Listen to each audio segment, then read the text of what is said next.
Olá pessoal, esse é o programa Painel da Cidadania. O programa tem como objetivo contribuir para a formação da cultura cidadã. Quiçá transformar essa nossa democracia de apenas uma democracia representativa para uma democracia participativa.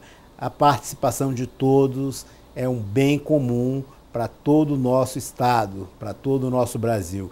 A gente vai receber aqui o professor Ricardo Caldas. Seja muito bem-vindo, professor Ricardo Caldas. Eu agradeço o convite. Professor Ricardo Caldas, professor adjunto 4 da UNB. Hoje ele está lotado no Instituto de Ciência Política e o professor tem bastante pesquisa e bastante trabalhos na área de análise política. Professor, como é que a gente pode ver essas questões agora das eleições presidenciais? São muitos candidatos, né? Eu diria que a gente está repetindo o padrão de 1989. 89. Com o Collor, quando a gente teve um grande número de candidatos e os dois candidatos juntos, os primeiros dois mais votados, mal passaram da metade dos votos. Eu acho que a gente está indo mais ou menos nessa direção caminho. De novo. Então quer dizer, se o candidato hoje tiver 10% dos votos, praticamente está com o pé dentro do segundo turno. Não está garantido, mas significa que ele tem chance. Veja que até o momento nós tivemos assim, garantidos apenas 3 candidatos que ultrapassaram a barreira dos 10%. Né? Que foi o Bolsonaro, a Marina e o Ciro.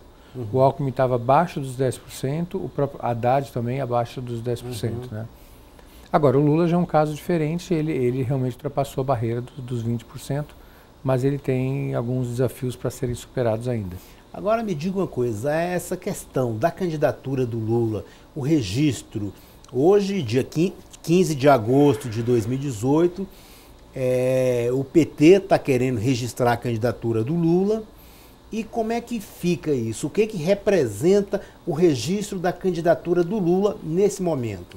Bom, é uma tentativa do partido, né, de viabilizar a candidatura do seu principal líder, historicamente falando. Agora, a gente vai ter que ver com cuidado a questão da legislação.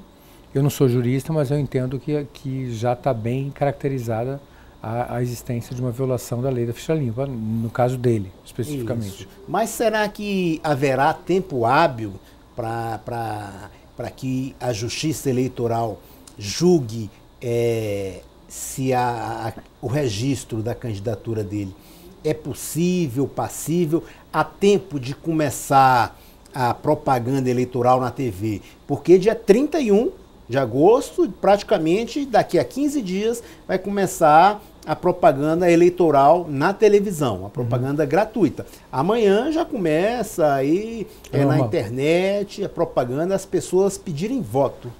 Será que a Justiça Eleitoral vai julgar tempo hábil? O nosso calendário eleitoral, ele ficou a desejar. E isso ficou muito apertado. Muito apertado, ele ficou um calendário sem sentido. O ideal é que esse calendário ele se esgotasse, na minha opinião, no primeiro semestre. Que até maio ou junho você já soubesse realmente quem são os candidatos, quem pode ser candidato, quem pode ser votado ou quem não pode. No entanto, o legislador e a burocracia do TSE entendeu em deixar a possibilidade de candidatura até meados de agosto, que é o que a gente está assistindo. Dentro desse calendário existente hoje, o TSE tem até o dia 15 de setembro aproximadamente para se manifestar sobre as candidaturas. Então, teoricamente, o presidente Lula é candidato até, pelo menos, garantido até o dia 15 de setembro, quando o TSE pode manter ou retirar a candidatura dele. Se manifestar. Mesmo porque né, se o TSE vier se manifestar depois do dia 15, está praticamente a foto do presidente Lula na urna. A pessoa vai votar no Lula e vai aparecer a foto dele na urna. Isso confunde, né? A gente vê que há uma movimentação aí dos militantes, tanto do PT quanto as pessoas que são solidárias ao Lula, a candidatura do Lula, tem aí trabalhando, sempre levantando a narrativa do Lula livre, e essas pessoas já estão usando máscara do próprio Lula. o que pode facilitar e enganar as pessoas assim com menos percepção, que não tem tempo de ler, não tem tempo de ver televisão. É uma narrativa um tanto quanto forte, né? Com certeza a narrativa do Lula livre é uma narrativa forte. Mas a gente não pode esquecer que há um compromisso legal do TSE em entregar uma decisão, ou seja, prestar o serviço jurisdicional até o dia 15 de setembro. A gente pode ver agora que com esse tanto de candidatura, a estratégia do marketing do Alckmin e de outros candidatos é tentar neutralizar um pouco o candidato Bolsonaro, e a estratégia do PT é neutralizar, usar esse método de neutralização para o candidato Ciro Gomes. Porque aí vai ser uma disputa no segundo turno, a gente vê que é uma eleição de primeiro turno. Quem se garantir agora se garantiu. Quem não se garantir não tem condições. Então vai ser eleição agora batida para derrubar um ou outro. Então a estratégia não vai ser atirar para todos os lados. Derrubar os candidatos que podem impedir a chegada ao segundo turno. O senhor concorda que há uma estratégia nesse sentido? Sim, a leitura que está sendo feita tanto pelo Alckmin quanto pelo grupo ligado ao Lula é que haverá uma repetição do tradicional duelo PT-PSDB. Aquela dicotomia de sempre. A velha dicotomia dos últimos 20 anos. Eu discordo desse ponto de vista. Eu penso que nós vamos seguir o modelo francês. Como os franceses fizeram na eleição do ano passado, eles escolheram 2 candidatos fora dos partidos tradicionais, que foi a Marine Le Pen e, por outro lado, o próprio Macron, que foi eleito. Exato. Os 2 vieram de partidos de uma tradição mais fraca, mais frágil, e eles é que chegaram no segundo turno. Eu ainda estou convencido que esse é o cenário principal. Agora, por outro lado, nós temos que aguardar o efeito da entrada da televisão, né, a favor de alguns candidatos, como no caso do Alckmin, claramente, e no caso do Partido dos Trabalhadores temos que aguardar a decisão do TSE até o dia 15, né, para saber o que vai acontecer. Eu, pessoalmente, não estou esperando grandes alterações dentro das pesquisas que estão surgindo, que foram divulgadas. Mas, na medida em que vai ficar claro se o presidente Lula vai poder ser candidato ou não, se ele vai ser substituído pelo Haddad ou não, aí a gente vai ter um novo cenário se aproximando de nós. E ainda não chegamos lá, mas eu acredito que essas mudanças podem acontecer, devem acontecer, mas talvez não sejam na magnitude que as pessoas estão esperando.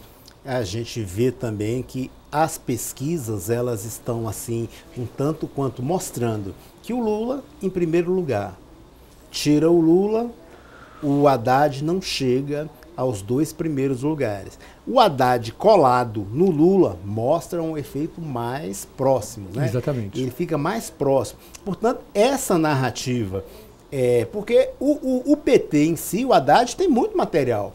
O Lula, quando ele foi levado para aquele depoimento coercitivo na Polícia Federal no aeroporto, ao sair desse depoimento, ele fez um comício, muita gente do PT ao lado dele e tudo muito bem gravado, para que ele tenha material para ser usado. E isso vai ser muito explorado. No próprio dia que ele se entregou à polícia, ele fez um depoimento com um discurso de mais de hora. Vários, inclusive exaltando o Haddad, sim, a Manuela, o Boulos. Sim. Isso pode interferir bastante nessa candidatura dele, né? É a questão da narrativa, né? Exato. Uhum. Mas voltando um pouco à questão anterior, a questão do Alckmin e do Ciro, o que a gente pode ver também é que, como esses 2 candidatos querem a retomada da dicotomia tradicional que a gente mencionou, qual é a saída para eles? O que eles estão raciocinando? Haverá apenas uma candidatura de esquerda e haverá apenas uma candidatura de direita. Então, nesse sentido, nessa lógica, o maior inimigo do Lula não é o Alckmin, é o Ciro. Tanto é que o próprio PT tentou neutralizar, tirando o PCdoB e também o PSB, que poderia vir a fazer uma aliança com o Ciro. E da mesma coisa o Alckmin entende que só será viável como candidato na medida que ele conseguir desconstruir a imagem do Bolsonaro. Então é natural que o Alckmin esteja trabalhando nisso, contra a imagem do Bolsonaro, e o pessoal do PT esteja trabalhando contra a candidatura do Ciro Gomes. É verdade. Agora, uma outra questão, se eu tocou bem no assunto aí, em relação ao tempo de televisão. O Alckmin tem um tempo de televisão de 5 minutos e 18 segundos, enquanto o Bolsonaro vai ter, no máximo, 9 segundos. Agora... Se fizer uma construção negativa, uma imagem negativa, ele não vai ter tempo de responder à televisão. Porque se ele for responder, não dá tempo dele... Ao contrário, se ele for acusado de alguma coisa, ele vai ter direito de resposta. Exato. Se ele tiver direito de resposta, sim, mas se ele ganhar, ele vai ter o direito maior do que o tempo dele, né? Exato, mas pode ser aquela imagem de desconstrução dentro da medida que não atinja o direito de resposta. Então aí ele... o limite, né? Isso é uma questão que vai aparecer com o tempo. Agora, eu só queria citar um exemplo que eu acho que é relevante para o que nós estamos falando aqui, que é o caso do Enéas. Sim, exatamente. O Enéas soube utilizar o pouco tempo de televisão dele positivamente, utilizou muito bem, e acabou que ele teve uma das eleições que ele chegou a terceiro ou quarto lugar. Chegou na frente até teve uma eleição que ele ultrapassou o Brizola. Isso. Se não me falha a memória. Então, quer dizer, isso mostra que o pouco tempo de televisão bem administrado pode gerar bons frutos. É verdade, ele pode trabalhar isso daí de uma forma bem incisiva. Agora, professor, a candidatura do Boulos. O senhor falou que essa eleição está bem parecida com a eleição de 89. A eleição de 89 foi a primeira eleição depois do regime militar de forma direta. Verdade. Tivemos uma indireta em 85 e 89, uma eleição direta. O comportamento do Boulos não está um tanto quanto assemelhado ao do Lula, ao Lula de 89, não está bem semelhante ao do Boulos? O estilo de discurso dele, a forma de expressão. Tudo, né? Exatamente. Na verdade, o Boulos é um grande seguidor do presidente Lula, né? Então, ele foi para o partido com o apoio do presidente Lula, ele se tornou candidato do partido com o apoio do presidente Lula. Então, isso por um lado, foi bom porque reconheceu o valor dele e do presidente Lula, mas, por outro lado, gerou muito ressentimento também dentro do partido com a maneira como foi feita e construída a candidatura dele. É como se fosse um paraquedista que cai numa ilha e se declara o dono da ilha porque desceu lá com paraquedas. Foi mais ou menos o que aconteceu com ele. Exatamente. A gente viu aí também... Eu estou me referindo bastante aqui em relação ao debate que aconteceu na Band, né? O primeiro debate com os quase candidatos, né? Eu falo quase candidatos porque alguns ainda não tinham registrado sua candidatura na Justiça Eleitoral. Agora, em relação à Marina, a Marina continua naquele mesmo espaço dela, com aquele mesmo tempo dela e com sua militância. Ela não cresce nem decresce e também sem tempo de televisão, né? Como que a gente pode explicar esse fenômeno Marina? Como é que a gente pode analisar isso daí? O caso da Marina é um caso realmente muito interessante e até, eu diria, paradigmático na área de ciência política. Porque ela é uma pessoa que não cresceu com o tempo. Ela diminui de tamanho, né? Então, é um caso muito curioso e aconteceu, de certa forma, também um pouquinho com a Elisa Helena, alguma coisa parecida, né? Aconteceu com o senador Roberto Freire, né? Roberto Freire, depois exatamente. Deputado Freire, né? Que eles vão, com o tempo, vão perdendo um pouco do espaço, né? Vão diminuindo de tamanho, né? Então, é muito, assim, é muito, até difícil fazer uma análise da questão da Marina. Eu diria que ela é uma das pessoas que é uma das referências para nós na área política, mas desde o último debate, quando houve a desconstrução da imagem dela, ela não conseguiu se recuperar. Exatamente. Ela não conseguiu mostrar para que veio, qual é a finalidade dela. As alianças que ela fez foram estranhas com o PCB, porque ela, em certo momento ela disse que vai seguir o programa do PSB, em certo momento ela fala que não tem nada a ver com o programa e que não vai segui-lo e tenta mudá-lo, né? Então isso gerou uma incerteza muito grande dos eleitores e acabou que ela perdeu votos, na minha opinião, por causa disso. Eu concordo com o senhor quando o senhor fez uma analogia com as eleições daqui, com as eleições na Europa, e que o Macron veio de uma candidatura avulsa, avulsa, exatamente, independente e completamente desconhecida. Eu acredito que as eleições aqui no Brasil, as eleições presidenciais, essa dicotomia PT, PSDB não vai ter tanta força como uma candidatura centro-esquerda e uma centro-direita. A gente vê que o candidato do presidente Temer é o Meirelles, porém ele vai votar no Alckmin. Todo o grupo do Temer está fazendo aliança com o Alckmin. Então a gente vê que o próprio presidente Temer, um presidente com uma avaliação negativa de 90% praticamente, não poderia levantar uma candidatura nesse momento. Então ele vai fazer com que as pessoas coloquem o Alckmin ali para desviar, usar como uma cortina de fumaça. Mais ou menos dessa forma que o senhor vê? Olha, é uma possibilidade, né? Mas assim, o que a gente pode ver, eu não gosto de tirar os méritos de ninguém, eu diria que o Alckmin fez um esforço muito grande no sentido de costurar acordos, até mesmo oferecendo, já se antecipando um pouco talvez, né? Oferecendo parcelas de governo, oferecendo ministérios. E o fato é que ele conseguiu vários ministérios e conseguiu o acordo com vários partidos, quando já se dava como certa que ele não faria acordo nenhum. Então ele mostrou um grau de articulação muito grande, ele soube responder bem as acusações que foram recebidas. Teve um episódio relacionado à questão de financiamento de campanha e tudo, que o Alckmin está sendo acusado de ter recebido doações, né? Então isso eu acho que vai ser um problema muito grande, que ele vai ter que dar muita explicação sobre isso ao longo da campanha, né? É verdade, seria as acusações do PSDB, né?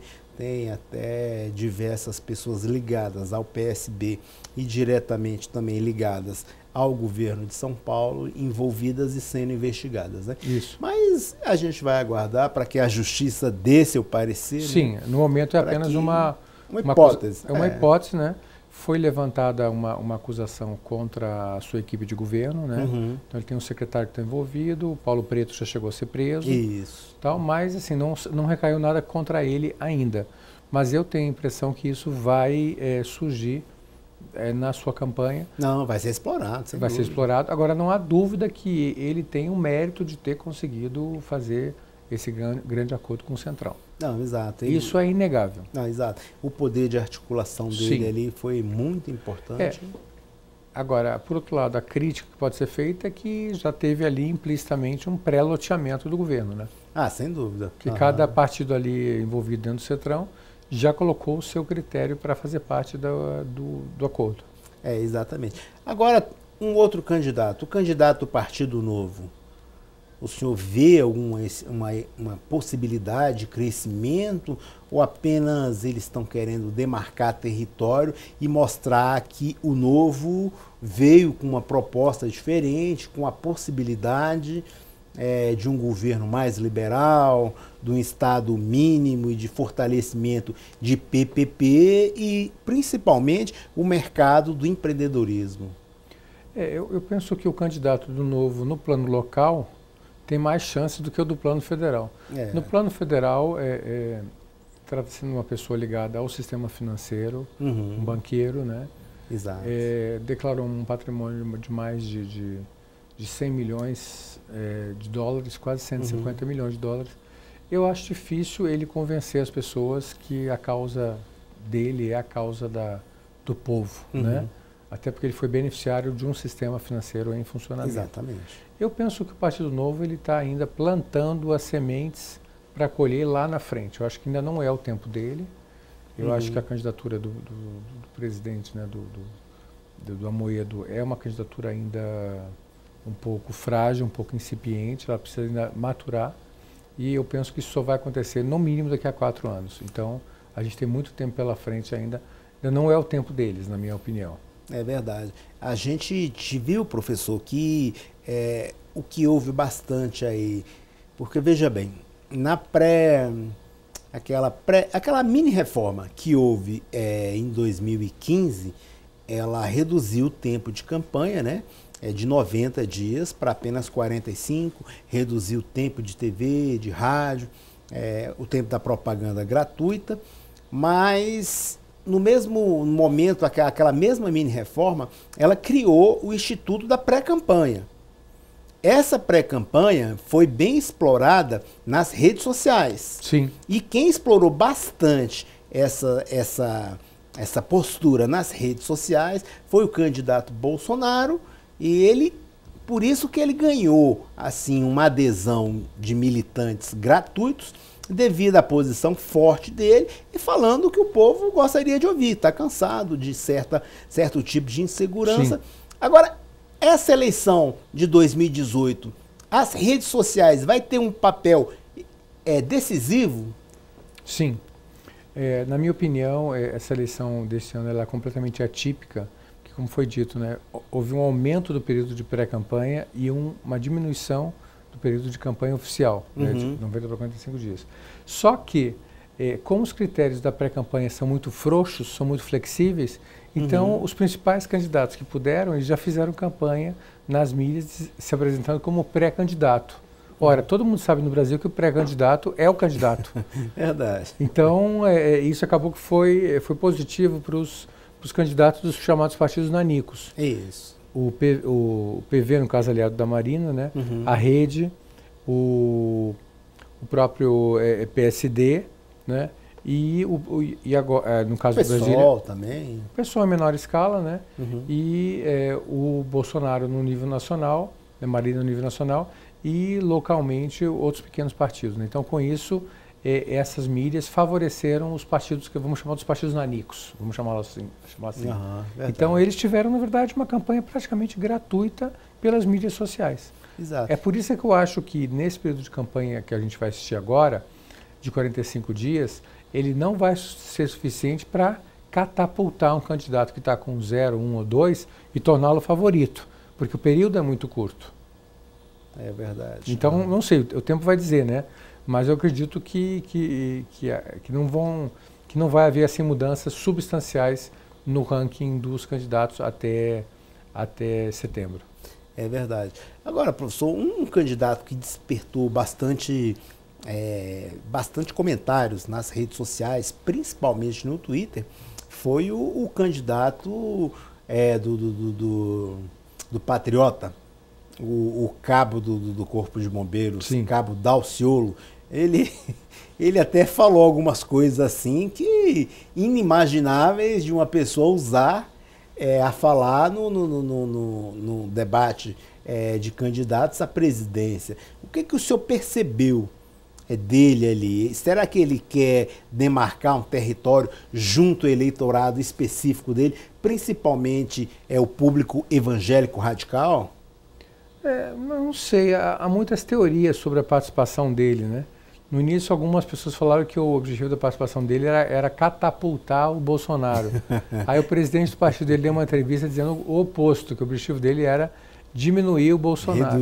Reduzir o tamanho do Bolsonaro. De qualquer maneira, na medida em que ele fale com o Bolsonaro, que ele faça afirmações radicais e tudo, ele acaba sendo o alter ego do Bolsonaro, né? É verdade. Então, das duas teorias, eu tendo a ficar mais com aquela que diz que ele acaba por ajudar mais o Bolsonaro do que atrapalhar. É verdade, mesmo porque não existe possibilidade dele demarcar território a ponto de incomodar algum dos candidatos. Então, com esse pensamento radical, o estilo de comentário e também o estilo militar, embora militar local, mas ele tem o estilo militar também que pode reforçar a candidatura do próprio Bolsonaro. Eu, no lugar dele, se o objetivo é esse, eu retiraria a minha candidatura. Exatamente. Porque não faz sentido, porque os dois acabam disputando praticamente o mesmo eleitor. Exato. Né? Mas a gente não sabe o que está por trás da candidatura dele, essa é a verdade. É verdade, exatamente. Então a gente vai trabalhar nisso daí. Agora, professor, um outro candidato que tem também um apelo assim muito forte da família seria o filho do Jango, né? O filho do João Goulart, que também está tentando construir um nome nessa disputa, né? Ele vem pelo PPL, o PPL concordou em uma candidatura dele, no momento assim de uma candidatura centro-esquerda. Mas a gente vê que muitas dessas candidaturas, elas pleiteiam algo no segundo turno, Sim. pleiteia uma aliança, mostrar a cara, mostrar que tem condição e principalmente mostrar um número de eleitores. A gente sabe também que esses candidatos não terão como transferir o mesmo número de votos que obtiveram, mas terão um certo apoio. Sim. E garante alguma permanência deles no poder e no Estado para que eles possam futuramente crescer de alguma forma. Dessa forma também, que o senhor vê a candidatura do filho do João Goulart? Olha, no caso do filho do João Goulart, o que eu diria é o seguinte, é uma família muito tradicional no Sul, muito conhecida. Uhum. O sobrenome é um sobrenome de peso, um sobrenome que todo eleitor conhece. Mas, por um lado, mas por outro lado, o fato é que essa família, lá no Sul, nós não temos essa tradição familiar que existe no resto do país. Então, a família Goulart, assim como muitas outras famílias, a própria família Quadros, né, e também a família Vargas, eles não emplacaram na política depois que o seu líder faleceu. Exato. A morte de Jânio Quadros, a morte do próprio Vargas, né? Ele não gerou uma Varguinhas, né? A Ivete Vargas, né? Exato. Que chegou a atuar, mas ela não teve a mesma dimensão eu acho que era do tio-avô, né? Então é importante destacar isso. O Rio Grande do Sul não é um estado que favoreça essas candidaturas familiares de segunda e terceira geração.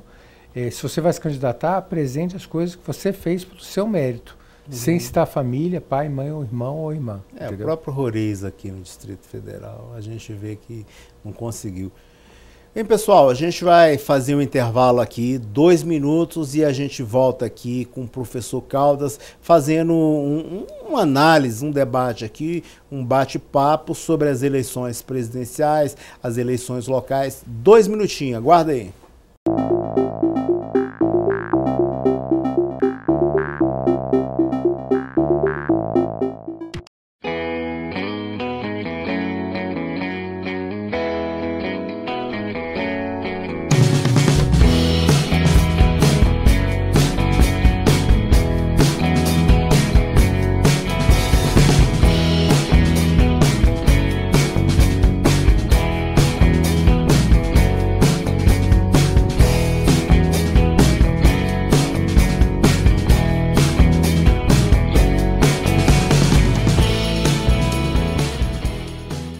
Olá pessoal, esse é o programa Painel da Cidadania.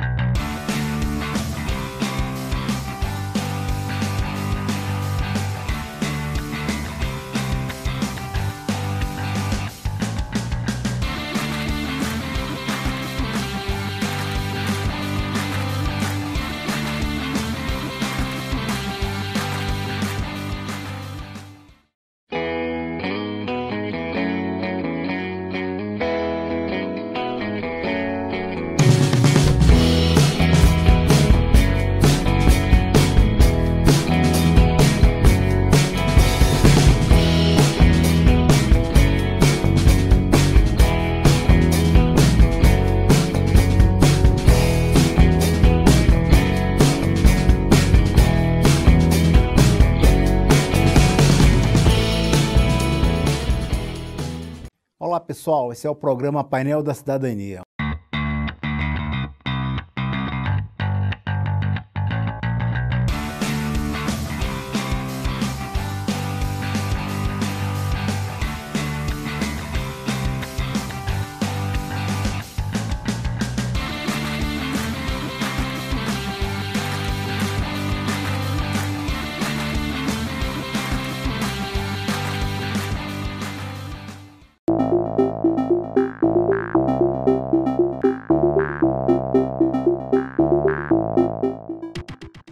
Olá pessoal, estamos de volta aqui com essa conversa aqui, essa análise política sobre as eleições presidenciais com o professor Ricardo Caldas. Lembrando que você pode assistir esse e outros programas através do nosso website, paineldacidadania.com.br, ou solicitando através de mensagem de WhatsApp, 6199-811-4665. Lembrando que você pode também rever nas nossas redes sociais. Todas são Painel da Cidadania. Professor Caldas, a gente falando agora sobre as eleições presidenciais e com relação ao Haddad, o Haddad tem condição de emplacar? Na minha opinião, ele tem muita condição porque ele já está como vice do Lula, então eu diria que ele não foi colocado ali à toa, eu diria que ele está aguardando o momento dele entrar em campo. Eu diria que ele é como se fosse aquele reserva do jogo de futebol, né? Ele está sentado no banco, mas ele pode ser chamado a qualquer momento, né? Exato. Então, na medida em que saírem os resultados, né, eu acredito até que talvez saia até um pouco antes do que as pessoas estão esperando. Talvez final de agosto, início de setembro, a gente já tenha mais ou menos um indicativo. A gente não sabe se o partido vai recorrer ao Supremo Tribunal ou não. Se ele recorrer, ele vai ganhar mais alguns dias. Isso é bom por um lado, mas prejudica o Haddad. Porque o Haddad fica mais tempo fora da televisão. Exatamente. Então, esse cálculo o partido vai ter que fazer. Qual é o momento ideal do presidente Lula aceitar supostamente um eventual resultado negativo, né? Uhum.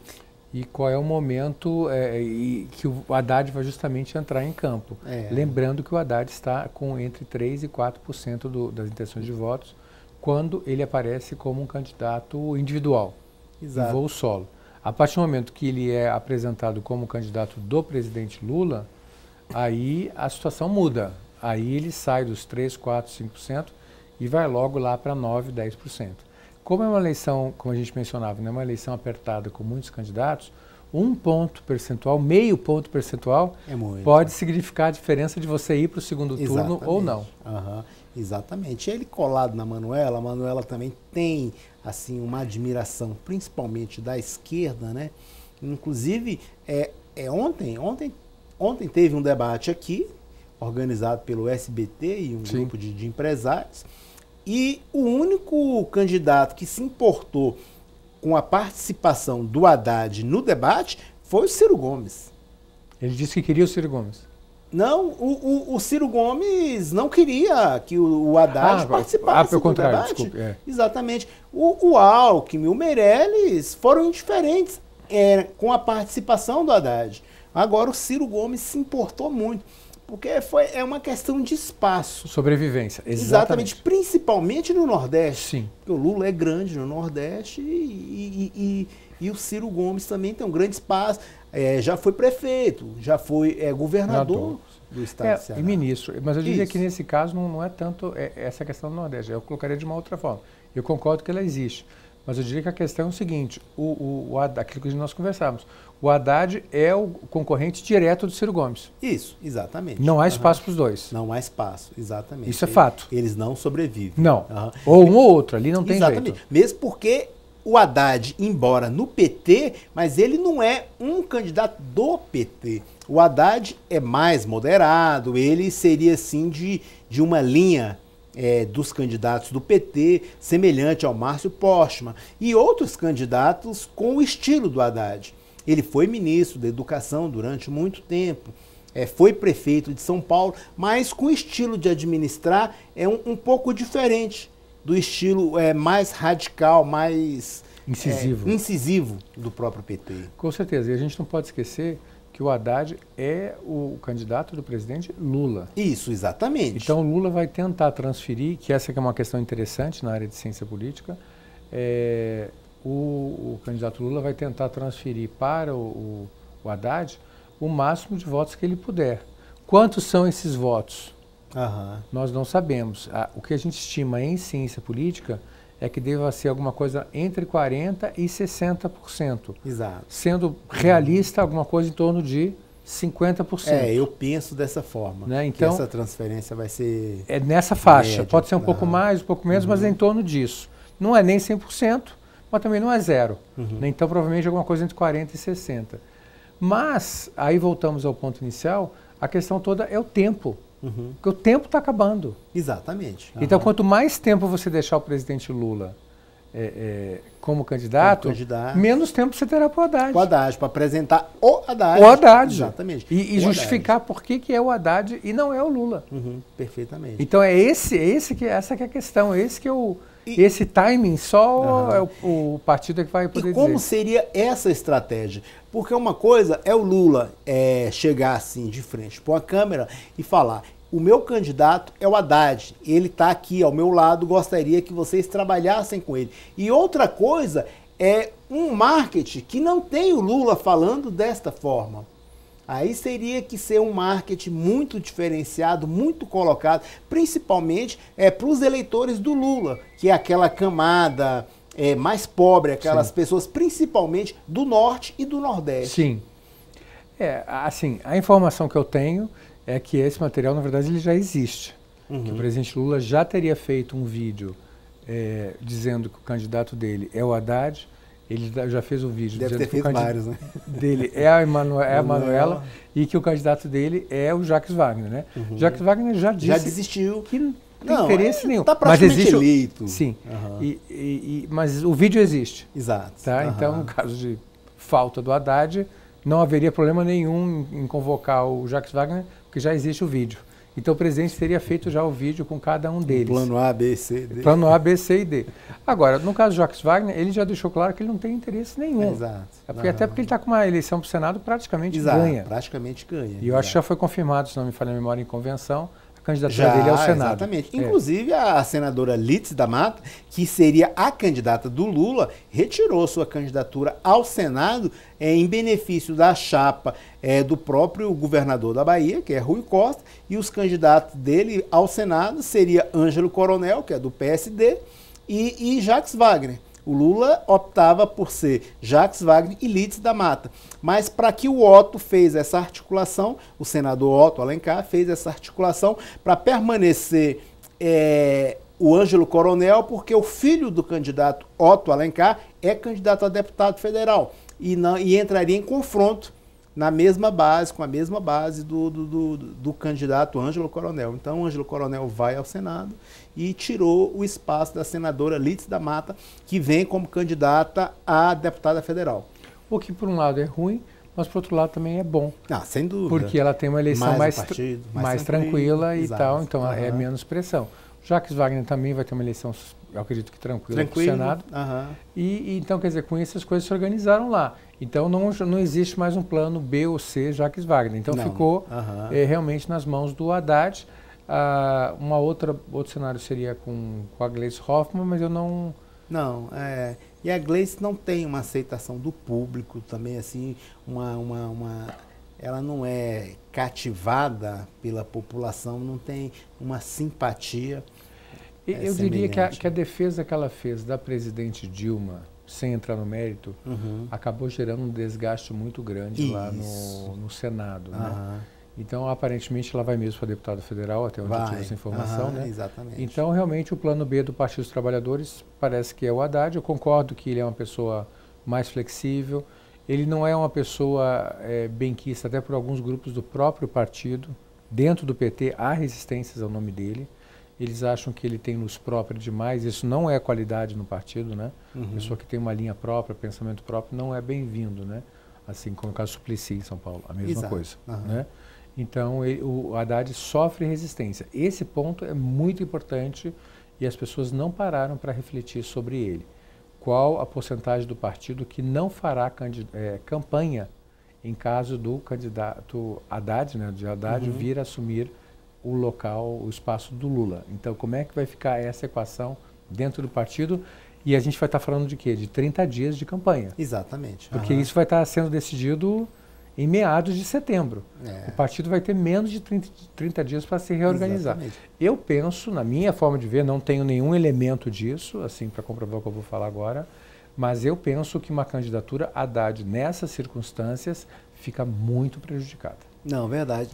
E aliado ao fato, desculpe só para complementar, que ele tem um concorrente direto na linha ideológica, que é o Ciro Gomes. Exatamente. A candidatura dele, ideologicamente falando, é idêntica à do Ciro Gomes. É o mesmo eleitorado, é o mesmo perfil. Exatamente. Embora a região geográfica seja tal diferente. Inclusive a estratégia do PT em lançar o próprio Haddad como candidato, a gente vê que se mostra também numa linha de pensamento de tirar aquela cisma de que o PT é aquele partido incisivo, briguento, grita, de uma forma mais tranquila, mostra essa imagem para a população de que o PT também tem candidatos mais tranquilos.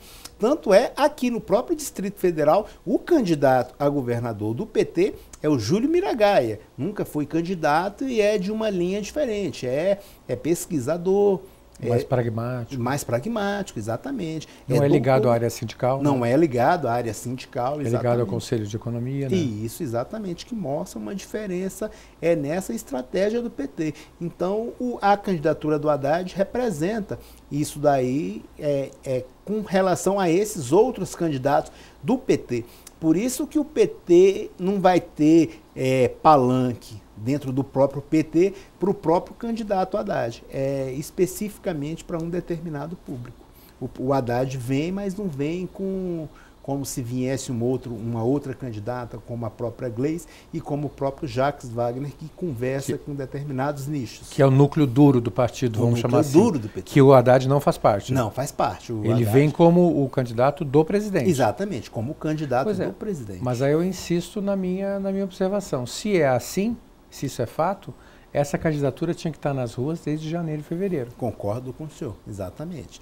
Porque ela vai ficar uma candidatura pressionada. Pressionada, Muito apertada em termos de tempo. Seria uma candidatura construída semelhante à da própria Dilma. Que a Dilma, a gente vê que não é um tanto quanto... Não, é uma indicação do presidente. Mas o que eu quero dizer é o seguinte, no caso da presidente Dilma, houve um tempo para a maturação da candidatura dela. No caso do Haddad, não. Exatamente. O Haddad não é um ator nacional. Apesar de ter sido ministro, ele foi ministro sem um mandato público, um mandato popular. Exatamente. Ele foi ministro da Educação. Ele teve um cargo só que foi indicação, que foi o da prefeitura, né? Isso. Mas que é um cargo muito localizado, não é nem o estado de São Paulo. É bem específico. É a prefeitura de São Paulo. Exatamente. E veja que ele foi eleito para um mandato e não foi eleito para o segundo. Exatamente. Não tem aquele comportamento. Se bem que... Ele não é um nome nacional. Eu acredito que o estado de São Paulo é um laboratório muito ruim para o PT.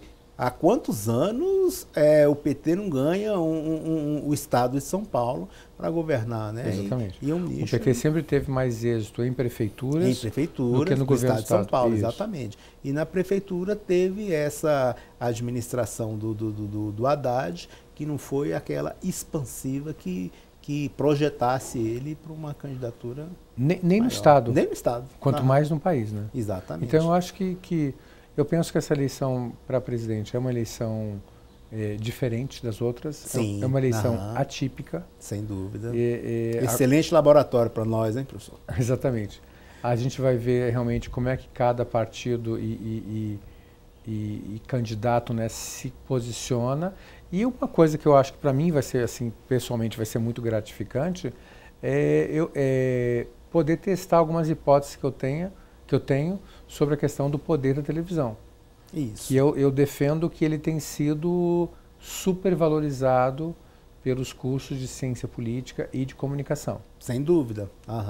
Eu concordo com o senhor. E a gente vai ter uma prova esse ano. Isso. Se os nanicos chegarem, os partidos nanicos que eu digo, né, chegarem ao segundo turno, ou Ciro, ou Marina, ou Bolsonaro, isso mostra que as novas mídias sociais já estão fazendo efeito. Se nenhum deles chegar e a gente voltar à dicotomia tradicional, PT, PSDB, é porque realmente a gente tem que pensar mais no papel da televisão e até nas estruturas partidárias. Mas eu acredito que a gente vai ter uma mexida esse ano. Eu penso que o eleitor vai querer enviar algumas mensagens para o sistema político, como o eleitor francês fez no ano passado. Tá uma espécie, um contato mais direto, exatamente, da participação das pessoas. Agora, professor, com relação ao presidente Temer... Pois não. O presidente Temer tem afastado os candidatos a aparecer na mesma fotografia com o presidente Temer. Eu falo não de forma literal, mas sair na mesma fotografia que o presidente Temer tem afastado por conta da alta rejeição que ele tem agora. Ele começou um governo mal, o Meirelles aí se lança como candidato a presidente, porém o presidente Temer, longe das candidaturas, ajuda mais do que, ou melhor, longe dos candidatos, ele ajuda mais do que atrapalha. É isso que eu ia falar, que na verdade não é ele que está afastando os candidatos, quer dizer, os candidatos não querem procurá-lo. Não querem. Porque não tem nada para ganhar ali. Exatamente. Eu penso que o legado do presidente Temer só vai ser conhecido e vai ser analisado com imparcialidade no futuro. Acho que nós estamos muito próximos do governo dele. Qualquer opinião agora seria muito emotiva, tá certo? Agora, por um lado, gostaria de deixar realmente registrado que é inegável que ele fez reformas. O impacto dessas reformas a gente só vai conhecer com o tempo também. Então, foi aprovada a reforma trabalhista, foi aprovada a lei de terceirização, que era uma demanda antiga dos setores patronais, foi aprovada uma reforma muito importante do ensino médio. Ele conseguiu aprovar o teto de gastos, que ele mesmo não segue, exatamente. mas conseguiu aprovar. Então, é um governo, assim, eu diria que o governo Temer é um governo paradoxal. Eu não ficaria surpreso se eles conseguirem aprovar a reforma da Previdência no final do ano. É claro que teria que encerrar a intervenção no Rio de Janeiro, porque é inconstitucional. É inconstitucional. Mas eu não ficaria surpreso, dado o grau de articulação. Ele tem um poder de articulação enorme. Dentro do Congresso. Eu diria que foi o presidente, talvez, mais próximo de primeiro-ministro que nós tivemos desde Isso, exatamente. 1918. É o que eu ia comparar, exatamente, ele é o governo dele com um governo bem parlamentarista. Ele é um governo, ele exerce um governo parlamentarista. Exatamente, ele conversa, inclusive ele vai na casa dos parlamentares. Ele vai à casa dos parlamentares para conversar. O que a gente nunca viu de um presidente da República. E vice-versa. E vice-versa. E o pessoal vai à casa dele. E vai à casa dele. Os horários mais surpreendentes. É verdade. Até na calada da noite. Até na calada da noite. Inclusive, ele conseguiu, né, arquivar 2 denúncias do Ministério Público para que ele fosse investigado. Ele conseguiu isso daí. Arquivamento eu não sei. Manobra. Eu sei que ele conseguiu adiamentos. O adiamento, né? exatamente. Sim. Eu falo arquivamento com ele no governo. É um adiamento, vamos dizer assim, indefinido, né? Assim, indefinido. Porque só não vai ter impacto sobre ele, né? Se você joga para dezembro, ele já não está mais lá. Exatamente. Agora, por outro lado, ele vai estar numa situação delicada também após janeiro de 2019. Exatamente. Porque ele vai estar sem fórum nenhum e o próprio fórum em si já diminuiu. E aqui no DF, qual é? No Distrito Federal. Exatamente. A gente vê que aqui também tem muitos candidatos. De acordo com o cenário nacional, aqui no Distrito Federal fez uma certa horizontalidade. Acompanhou esse mesmo número de candidatos. É isso que eu ia falar. Aqui o que a gente vê no DF em 2018, na minha opinião, é um cenário um pouco parecido com o que a gente viu em 2014, quando houve aquele final do governo Agnello, que foi um final de governo muito triste, um final de governo sem realizações, sem nada para mostrar. A única coisa que ele tinha para mostrar era o estádio, de triste lembrança para a população do Distrito Federal. E com isso acabou que houve uma fragmentação muito grande das candidaturas. Né? Exato. E o resultado disso foi a própria inviabilidade do Agnello em chegar ao segundo turno.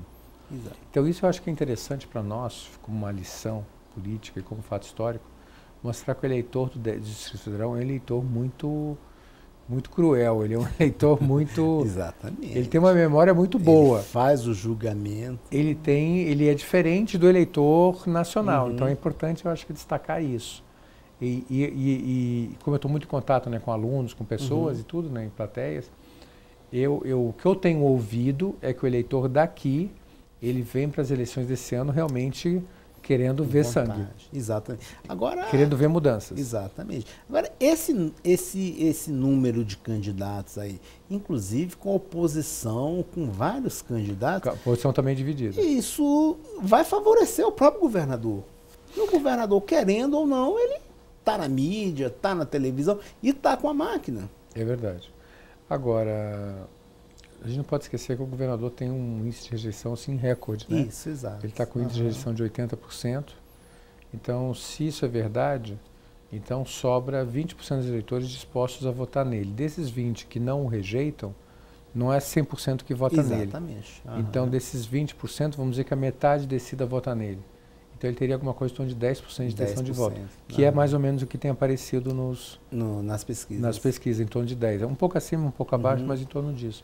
Então, esse número de intenção de voto no governador bate com a questão da rejeição. Exato. Ora, agora a questão qual é? Uma questão matemática. Política é matemática, tá certo?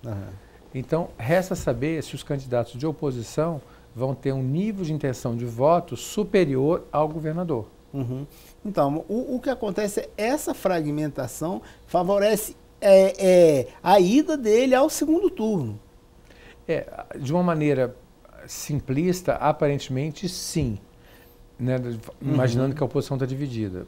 Mas se a gente olhar pelo outro lado e você pensar que o grupo pelo qual ele concorre também está dividido, isso, exatamente. E ele tem concorrentes, da mesma forma que o Ciro Gomes concorre com a Haddad, o governador também concorre com a professora Fátima de Souza. O próprio candidato do PT, o Júlio Miragaia. Do PT, Júlio.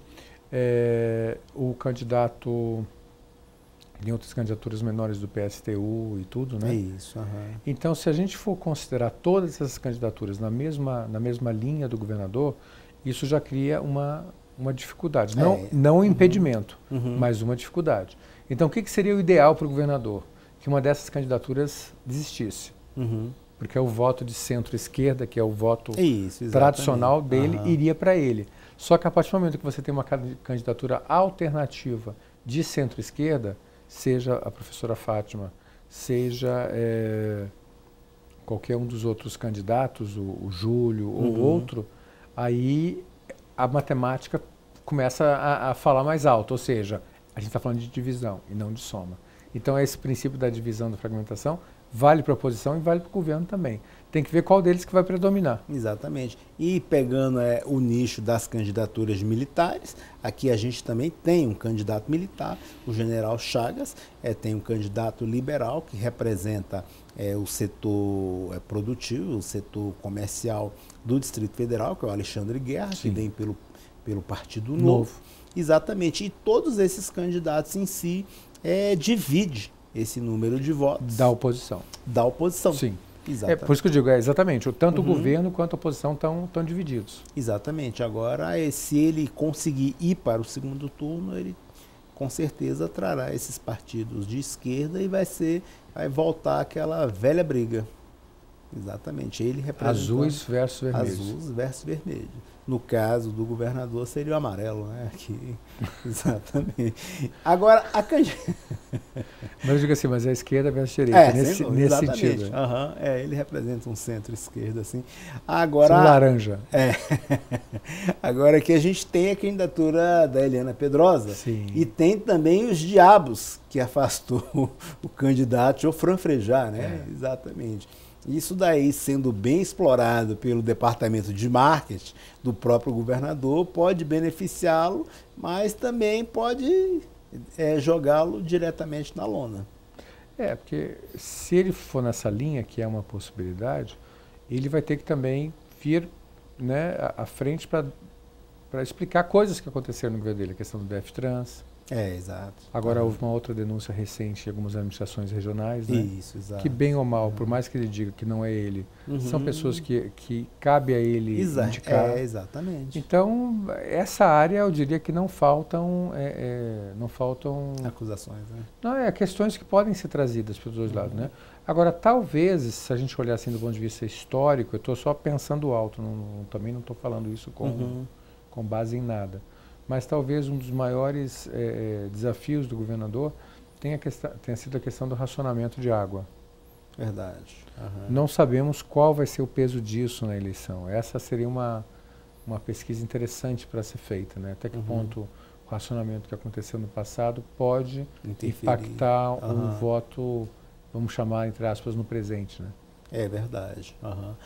Aqui no Distrito Federal a gente vê que vai haver algo bem distante esse número de candidaturas. O coronel Fraga, o deputado Fraga, será que a candidatura dele se mantém?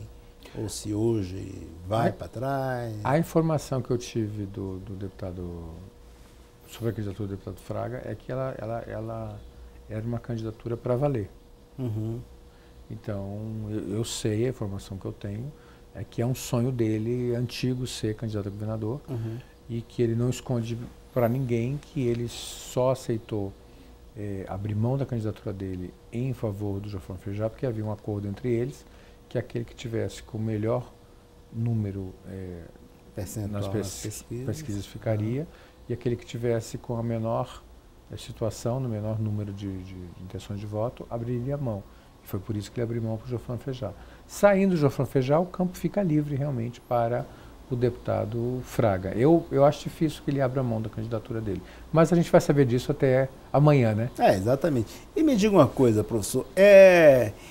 O afastamento do Geoffrey Frejá, ele relatou que foi devido aos diabos, que ele não iria vender a alma dele ao diabo. O que a gente pode entender? O que ele quis dizer? Seria alguém que estava no mesmo espaço que ele, as pessoas do próprio partido, os amigos? Como é que a gente poderia identificar esses diabos? Porque o eleitor de casa gostaria de saber quem é esse daqui. Como é que a gente pode imaginar, interpretar quem seriam esses? Veja bem, o Geoffrey Frejá não deu nome aos bois. Não infelizmente. Deu. Exatamente. Mas o que eu posso dizer com tranquilidade é que Brasília ela ficou conhecida pela existência dos chamados grandes eleitores. São pessoas que têm um poder de voto que vão além do eleitor simples e tradicional como qualquer um de nós como cidadão. Tá? Então, quem são os grandes eleitores do Distrito Federal? O Arruda, os ex-governadores praticamente todos. Arruda é um grande eleitor. O ex-governador Roriz, que está fora de cena, mas continua como um grande eleitor. Tá certo? Nós temos também pessoas que participaram do processo político. O próprio Filipelli, que foi o vice-governador, é um grande eleitor. Principalmente o backstage, que a gente não conhece. Esses financiadores. Esses que eu mencionei são todos conhecidos. Né? Há um outro grupo que está fora do sistema político há mais tempo, que não chegou a governador. Alguns estão fora, até fisicamente fora, impedidos de participar. É o caso do Luiz Estevão, né? Pedro Passos, por aí vai, mas que continuam tendo uma influência maior do que a gente imagina, né? O Luiz Estevão, por causa da questão do próprio jornal dele, né, do Metrópolis. Exatamente. Né, que é um jornal de muito boa qualidade, diga-se de passagem. Acho que é o segundo blog mais lido no Brasil. E organizou um debate de muito boa qualidade também, que eu acompanhei também pela internet. Pedro Passos também participando já por muito tempo. E outros atores talvez em menor escala, Magela e por aí vai. Então, Brasília é cheia desses ex-eleitores, né? Então, eu não tenho condições de te afirmar com certeza qual deles que ele estava participando. Né? Ginhagelo, por exemplo, que era um grande eleitor do DF, hoje nós sabemos que ele está fora um pouco do jogo político, né? Mas que gostaria de voltar. Exatamente. Né? Então, o filho dele é candidato. O filho dele é candidato. Então, provavelmente ele está se referindo a alguns desses que a gente mencionou. Exatamente. Só que ele teria que dizer qual deles. Tem o Paulo Otávio também, que é candidato ao Senado, né? Parece que não vai ser mais. Que também é um grande eleitor do Distrito Federal, né? Uma pessoa que tem muito prestígio e que agora está trazendo a esposa dele para participar do jogo político, da mesma forma que o Arruda também está trazendo. Então vejam que esses grandes eleitores acabaram participando de uma maneira muito forte, do jogo político de uma maneira muito forte, muito incisiva. Perfeito. Professor Caldas, a gente chegou ao fim, queria agradecer a sua participação aqui e se o senhor quiser fazer suas considerações finais, esteja à vontade. Não, eu só queria agradecer o convite para estar aqui. Eu acho que esse programa é de grande utilidade, um programa sobre cidadania, um programa que oferece espaço para os candidatos, seja no plano local, seja no plano federal. Então, eu acho que isso é muito positivo. Eu penso que a finalidade de uma TV comunitária é justamente abrir espaços que as televisões com fins comerciais não abrem. Exato. Né? Então eu vejo esse papel da televisão comunitária de uma maneira muito positiva. Eu queria parabenizar vocês por esse trabalho, parabenizar a TV, aos gestores, para que continuem à frente desse trabalho, trazendo especialmente candidaturas que muitas vezes não seriam viáveis, né, não seriam viabilizadas sem o apoio de uma estrutura como essa. Perfeito. Inclusive, nós vamos realizar aqui na TV Comunitária, no dia 30, um debate com todos os candidatos a governador do Distrito Federal. Pelo menos a TV, o programa convidou todos os candidatos a participarem desse debate no dia 30 de agosto e estamos fazendo entrevistas individuais também com todos os candidatos a governador aqui do Distrito Federal. Ok? Parabéns pelo trabalho. Obrigado. Você pode assistir esse e outros programas através do website paineldacidadania.com.br ou nas nossas redes sociais, Painel da Cidadania, ou solicitando através de mensagem de WhatsApp, 61 99 811 4665. Um forte abraço em cada um de vocês e até a próxima semana.